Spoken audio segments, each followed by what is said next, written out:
সাবান, যা আমরা নিত্যদিন ব্যবহার করি। বিভিন্ন ঋতুর জন্য বিভিন্ন সাবান এসে গেছে, বিভিন্ন স্কিন টাইপের জন্য আবার বিভিন্ন সাবান রয়েছে। এই যে আমরা সাবান এত ব্যবহার করছি, বলতে পারবেন ভারতে প্রথম কোন ব্যক্তি সাবান এনেছিলেন? তিনি আর কেউ নন, তিনি হচ্ছেন আমাদের সকলের পরিচিত জামশেদজি টাটা। তিনি কিন্তু প্রথম সাবান এনেছিলেন আমাদের মধ্যে। তিনি কি করলেন? তিনি কেরালায় যে সকল নারকোল তেলের মিল রয়েছে সেইগুলিকে তিনি কিনে ফেললেন, আর তারপরে সেই নারকোল তেল দিয়েই কিন্তু তিনি প্রথম সাবানটি বানিয়ে ফেললেন।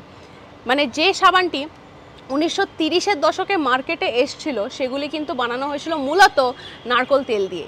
শুধু তাই নয়, 1897 এই সময়ে দাঁড়িয়ে মিরাট মানে ইউপির মিরাটে কিন্তু সাবান বানানোর যে ফ্যাক্টরি সেটাও কিন্তু গড়ে উঠলো। আর তারপরে তো ব্যাস বলাই বাহুল্য, মানে এখনও চলে আসছে সেই সকল সাবান। আর এখন বিভিন্ন ধরন তো রয়েইছে, বলাই বাহুল্য সেটাও।